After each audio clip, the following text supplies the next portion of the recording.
Yo, welcome Flyffers to another advanced PvE guide. Today we want to showcase the Aoe Ringmaster, and in this guide we do want to cover all the way from level 90 to 120, but don't worry, we already made a beginner PvE guide where we covered everything from level 1 to level 90, so if you're in this level range, make sure to watch this first before you drop by and return to this video right here.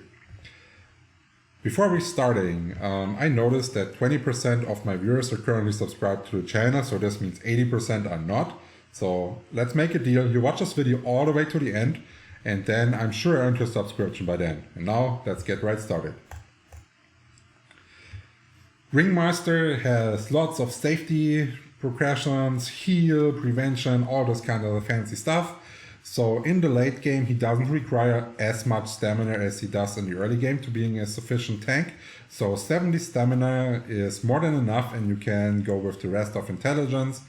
And the Aoe Ringmaster actually can use a second Ringmaster as well. So you could have like your Aoe main Ringmaster and then a second Ringmaster that is like level 75 to heal yourself to be even able to tank even bigger mobs and spawns. Now, what should your stats look like? At 105 to 120, you should have about 17k to 19k health. This allows you to use the gold pill potential to a full extent. You should have a decent amount of melee block right here, so about 50% is fine. Other than that, your defense is a bit low compared to other classes, but this does not matter since you make up for the lack of defense by having the ability to heal yourself or going into the prevention proc. Also, do not worry if you think like your attack seems really low compared to other classes. The main AoE you are using is actually more scaled on intelligence than on an attack value, so do not worry about this. So once you are level 90, this is what your gear should look like. The level 75 pack set is already your best in slot. This is why we suggested a plus 10, 28% HP upgrade on it already. And the reason why is that it is giving you everything you need considering tankiness, but is also increasing your skill damage by a significant amount. Then you should also have an angel stick. This is the same thing. Increase of damage, increase of tankiness of the HP, you can go for a plus 10 upgrade here. Ringmaster is currently the most played class in the game, and you will not have any issues reselling this.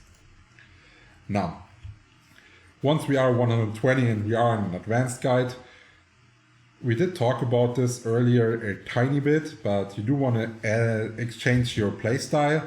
So from here on, I do recommend always having a double setup. This means you do need a stick. The stick of your choice would be the mystical silver stick right here. That is giving you a bunch of better tanky stats. And then the next option would be getting up your second gear ready. This is the mystical silver cloth, tank cloth, and an azure shield with higher defense as well and all stats. If you have this setup completed, let's talk about what kind of awakenings you have, because this, if you're going for the setup, keep in mind this is really expensive because you actually need 3 really good awakenings to maintain a perfect setup. So the stick will be used to cast Macabre Hanselrush. This is why you need the damage percent right here, and since you have that much int, those damage percent scale insanely good. The burst crack damage percent is on the knuckle and is not scaling as good, since this is has a higher scaling for SDR than it does for intelligence. So I do recommend going this with a lower priority. So this should be your highest priority, then you can go for the block rate, and then last I would finish up with the burst break right here. Yeah, what should your gear look like? You do want to have as much damage as possible, so you're going for intelli rings. This is one of the rare cases where you're actually keeping a Clockworks jewelry in your set, and this is due to Speedo plus 3 being insanely good and adding 10% block rate each. So this is best in slot by far. If you think you are so tanky that you don't need it, you could also switch to Demon Earrings plus 20. The only thing you have to be careful when you upgrade this normal jewelry to plus 20, that it requires certain levels to require different upgrades. So make sure that you do not upgrade a jewelry higher, then you're actually able to wear it.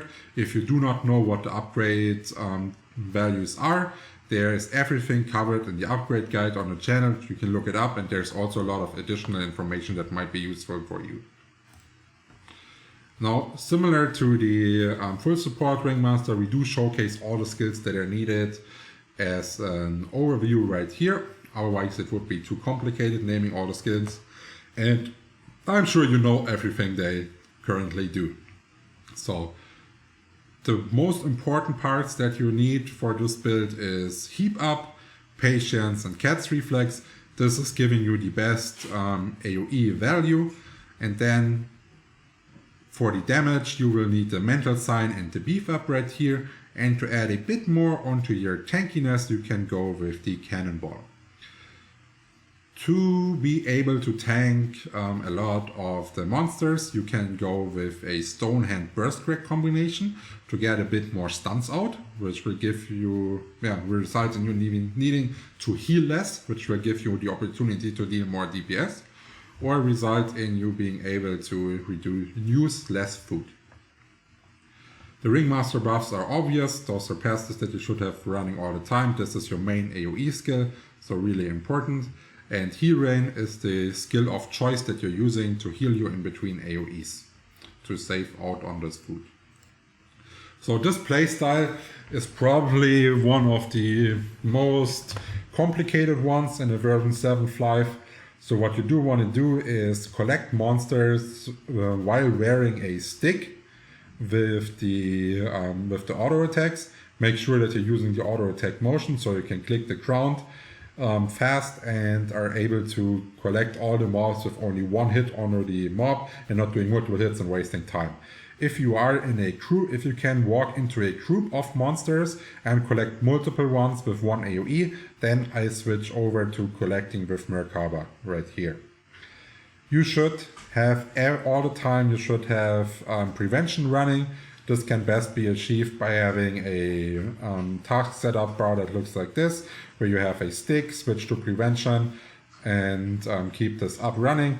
And then you can even go for the knuckle and shield thing, so you get your complete concentration going. So basically, the way your rotation works is you gather all the mobs, you have prevention running, you will cast Merkaba Hanzarusha right here, then you are switching to the knuckle and the shield, cast out your burst crack action slot right there, and then you will switch back to the stick and cast the Merkaba. And depending on your gear and the mobs you're fighting, you sometimes want to squeeze in after the first switch, squeeze in some kind of heal reins so you can keep your prevention from proccing and staying safe.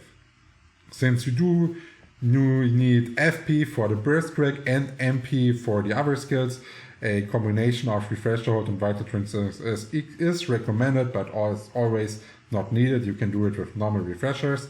What I would highly recommend is the Activision Scroll, since this does not only boost your damage, it also boosts your tankability, because it will result in the Stone Hand proccing more often if you can get through this action slot faster. You do have to keep in mind that Merkaba is still your main damage source, and it's a damage over time effect. So make sure that you adjust your action slot so it fitting the cooldown of the Merkaba. So for example, if you can squeeze in 3 action slots until you cast the next Merkaba, then only put 3 of those into your action slot. This is something you have to adjust based on your own cast speed, so I cannot give a suggestion right here. Yeah, so we are at the end of the video. I hope you liked this one and earned your subscription by then. If there are still any questions open, feel free to leave them in the comments. And I would be happy if you give this video a thumbs up and drop by our stream that are starting on Twitch from the 14th of June and are hosted almost daily. Cheers!